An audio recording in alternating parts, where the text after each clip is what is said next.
Good afternoon, everyone. My name is Odilia Hernandez, and I work for Miami-Dade County. I'm going to talk to you a little bit today about Miami-Dade County and how we use our EAM system. So a little bit about us. We're a local county government. We serve a population of over 2.75 million folks in an area over 2,400 square miles. We're not just a county, we're made up of 34 municipalities, and we do have 16 communities, very different. In order to service them, we have 26 departments that range in different objectives, including public safety, transportation, recreation, neighborhood and infrastructure, health, human services, economic, policy, and general government. So when we were looking at asset management for the county, we not only wanted to do asset tracking, but we wanted additional functionality to address some of our needs. We were looking at work management, equipment management. We had a lot of warehouses for inventory, so materials management, call centers to receive the requests from the citizens, fleet management for some of our departments, and then facilities management, because we do manage internally the county facilities. In addition, as we've grown, we've added some other functionality. We're very integrated with our geospatial, so we do location of assets. And for our mobile, we are rolling that out to our field personnel. And lastly, our condition assessment and inspections. Those are the ones that we hope to roll out to everyone, especially the large installations that we've got of EAM. So from those 26 departments, these departments really wanted to do a little bit more than asset tracking. They wanted to do work management. They had the inventory. They were looking at fleet, so definitely our transportation department, our port, our aviation department fall into that category. But then we had the fire department. We also had water and sewer for utilities, our park and recreation, and our internal services, all with different types of assets, all with different types of needs. So how to gather all those needs and provide them an enterprise solution. So everybody agreed that we wanted to leverage an enterprise tool, and we wanted to meet the needs of those county departments in the different lines of business, meet their mission, their goal, and their objectives. But then we also wanted to set standards and governance. We wanted to allow for them to uniquely configure in order to solve their business needs, but we wanted to keep standards across the board. We wanted to upgrade frequently. So from an IT perspective, the way to make sure of that is always applying patches, looking at, cybersecurity that a lot of people have discussed. So everybody had to upgrade at the same time. And then definitely facilitate all the integrations we have. Departmental systems are integrating to our enterprise ERP for financials, for personnel information, our geographical information system, GIS, and then in the use case I'm going to be discussing our fueling and our computer-aided dispatch. What was our solution and our architecture? We were able to leverage the software, but then divide in one database the different schemas to address all those 7 departments. So what you're looking at is our database, Oracle database, I'm getting a little techie, has different schemas to address the configurations for seaport, fire, parks, and so on. But they all live in the same Oracle. And then they leverage all the applications. So all of our servers will have the full load of the software. And the different departments can choose to integrate and configure the different modules depending on their needs. A little slide on performance. We have over 1 million assets, 7,000 end users. We have approximately 39,000 work orders that are open on a monthly basis, and we do about 10 to 14,000 preventive maintenance work orders in a month. By different departments, we can show analytics either as a summary and divide it that way, or we can do it by the different features and functionalities. Not everybody has preventive maintenance work orders, but they all have active assets, they all have work orders, and they all have users.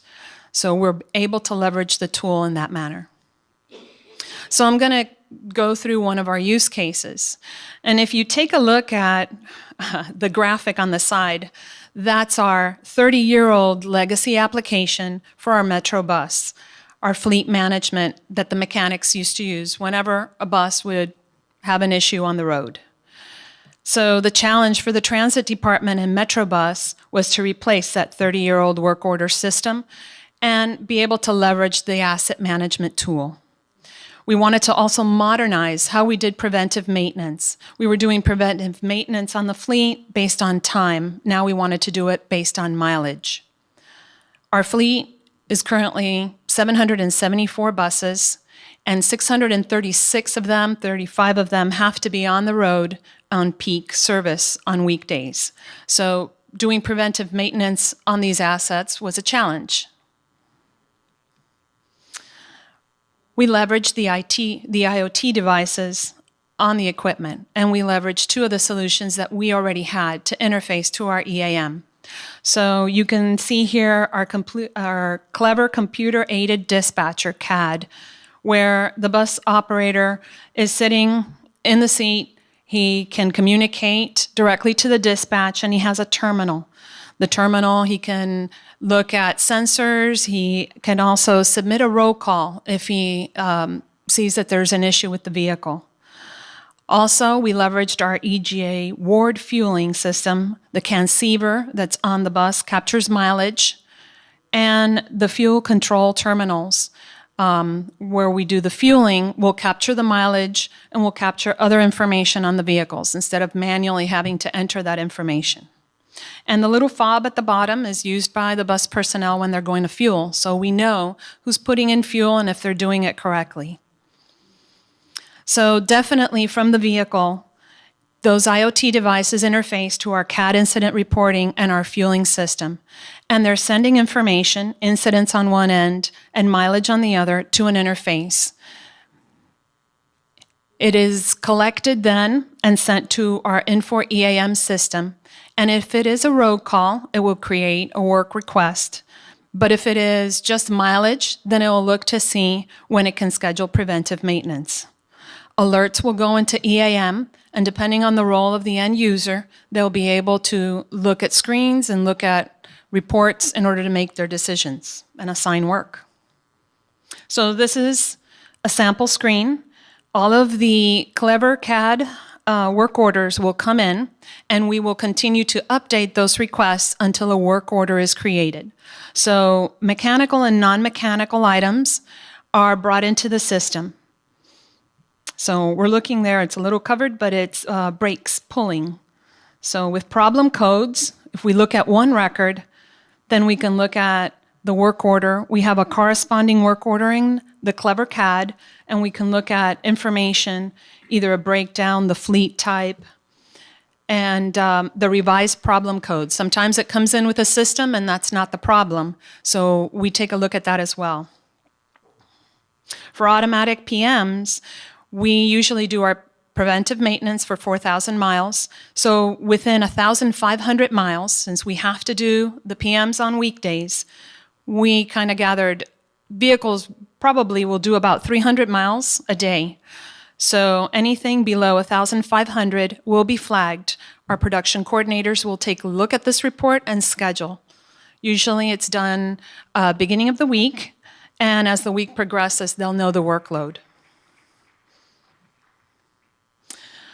What everybody sees when they first log into the system is analytics, and it can be personalized. Someone in management can look at a chart for 2 years on our Start Center and see how they've done month by month, and then compare that. Somebody from the technician point of view or supervisor will get an inbox, and they'll look at open work orders, be able to click on there, and then go to a screen that'll take them exactly where they need to be. This streamlines the work. People are not getting paper anymore. It's all digital. It also eliminates the duplication of work orders, the duplication of data, and provides additional data for analysis. We can, at a glance, see that in 2018, we completed 4,914 PMs. So what does this tell us when we look at analytics? So we do the PMs at 4,000 miles. We can tell by garage, and we have 3, that we're really having breakdowns before. Our fleet is about 10 years old, so we came to the decision of replace or repair.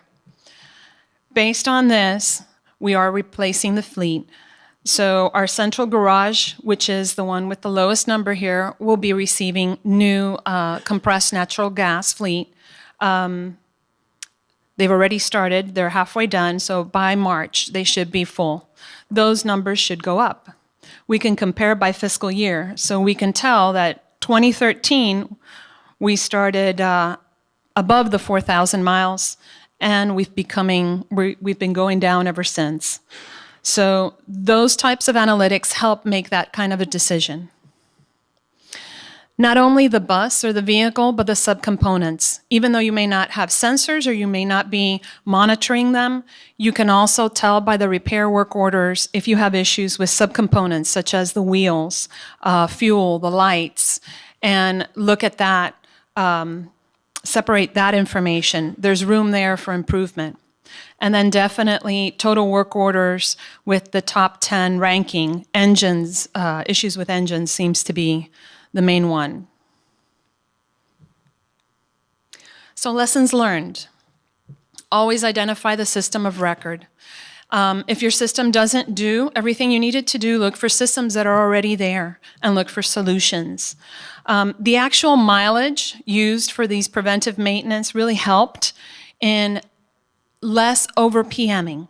So we were more exact and were able to capture more accurate data for our decisions.